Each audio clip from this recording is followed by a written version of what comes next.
Hey guys, it's Rhianna. Welcome back to my channel. Today I'm going to walk you through getting your keto macros from the Keto Gains calculator online.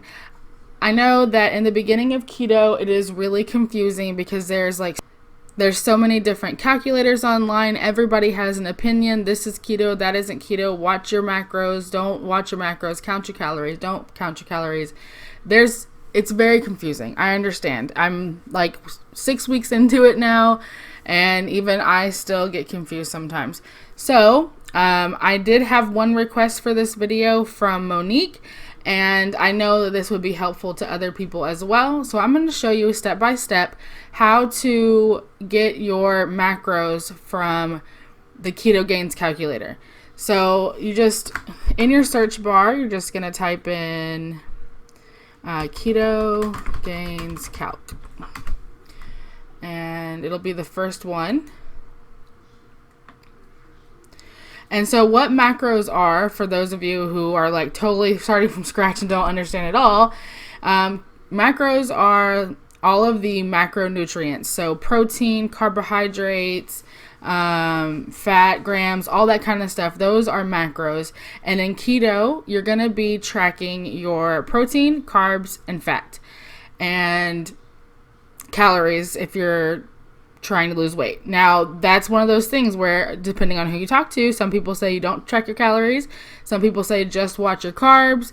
So you have to find what works for you. But I'm going to give you the information, and you can determine how you want to use it. So here on the website, the first section is body composition. So you're going to want to enter in your weight. And then you're going to want, it's going to auto-calculate the kilograms, and then it's also going to auto-calculate your BMR and all that once you put in your body fat percentage. If you don't know it, you can guess. There's a website online that you can find that'll try to tell you. I just put 50% because that's what my scale says. I think it's like 54%, but yeah. I'm not gonna be 100% probably compliant to like the perfect keto person. I do what works for me, so you do what works for you. So now all of this has been calculated for you, but you don't need any of that information. The website is a little confusing because I feel like it just tells you too much. Like, it just tells you too much information. But I guess some people want that. For activity level, you're going to leave it here unless you are extremely active on your job.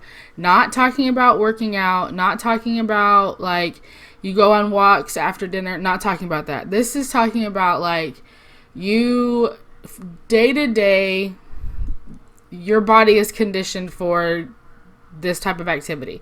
It is suggested that you leave it here for almost everyone if you're trying to lose weight. So for daily calories, this is where you're going to set your deficit. So are you wanting to lose fat, maintain, or gain muscle? So you're going to want to choose which is best for you. I'm trying to lose fat. And then calorie deficit. I like mine lower. I want to be able to eat food. So I usually set mine about 20% deficit. Daily exercise info, I just leave that blank. It does have it's pre-filled in for 30 minutes, but it doesn't matter. If you take it away, it doesn't change anything. Everything still stays the same. So you can just put 0 if you want. Like I said, it's not going to change anything on here for your macros. Okay, so here we go. This is what the information that you need. This is what you're here for. So your for your daily macros. Okay, so to maintain muscle, leave your protein ratio, which is this number right here, between 0.69 and 0.8. It's not recommended to drop below, and it won't let you go below that. If you're wanting to gain muscle, then it should be between 0.8 and 1.2. And then it just gives you some more information about like protein. And then it states, adjust the carbs and fat to reach daily calorie goals. If you're doing a standard keto diet, carbs should be set lower than 30 grams. So right now it's telling me that if I have a 0.8 protein ratio, my protein grams should be 117.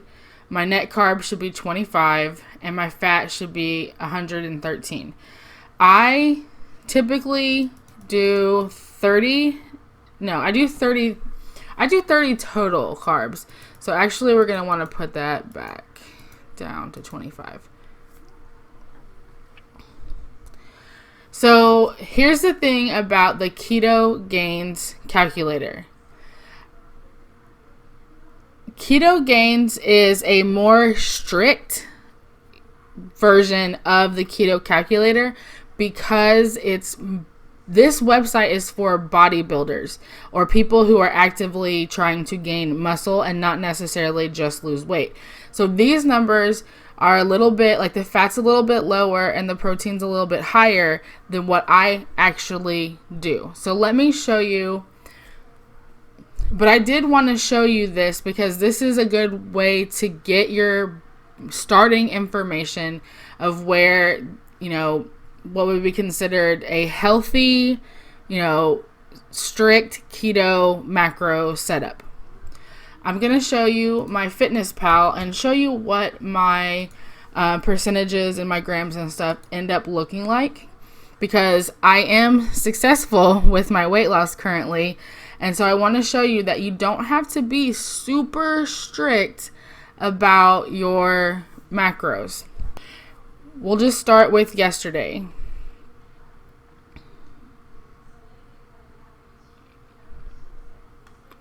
So what I ate yesterday, I had keto coffee. What's this? Oh, that should be in snacks. I had keto coffee, which is 145 calories, 1 carb, 17 grams of fat.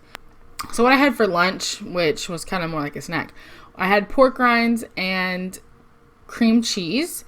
That totaled 4 carbs, 36 grams of fat, and 38 grams of protein. Dinner was taco pie, avocado, sour cream, which is 11 carbs, 36 grams of fat, 9 grams of protein. And then my snack was the white chocolate whip, which was accidentally up in the breakfast, which is a keto dessert. You basically take a sugar-free pudding packet and 16 ounces of heavy whipping cream, and you mix it up with a blender or a hand mixer, and it becomes like this, kind of like a mousse almost. And it's really low in carbs and kind of higher in fat, not too bad.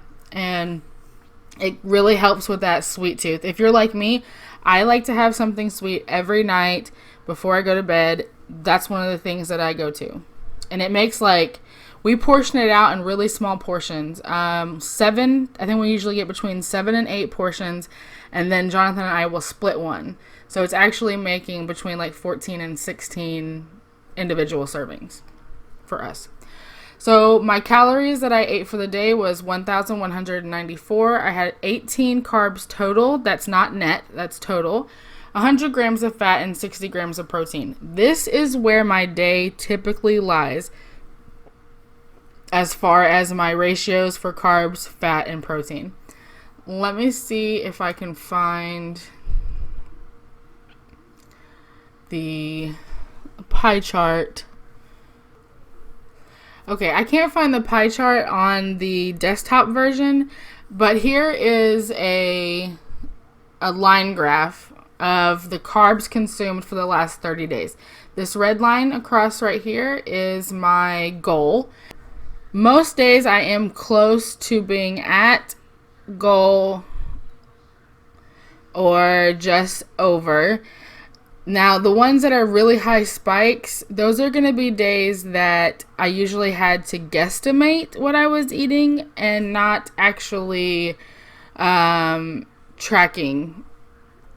Like I was at a potluck type thing or something like that. So my fat goal is 182. Now, here's the thing about using MyFitnessPal. It's going to calculate your fat goal way higher than you want it to be unless you get the premium version and you pay to change that. I'm not using the premium version, so I track it in the app, but then I make my own goal. And so I usually try to stay around like 150-ish. But honestly, I'm mostly looking at percentages, and I've showed it to you before on my phone. I'm looking for 70% fat, 25% protein, and 5% carbs for my day total over everything that I eat. And we'll just look at protein.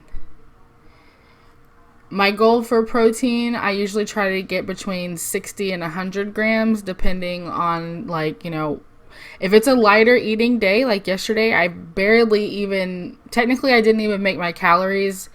According to my Fitness Pal, you have to eat 1,200 calories a day.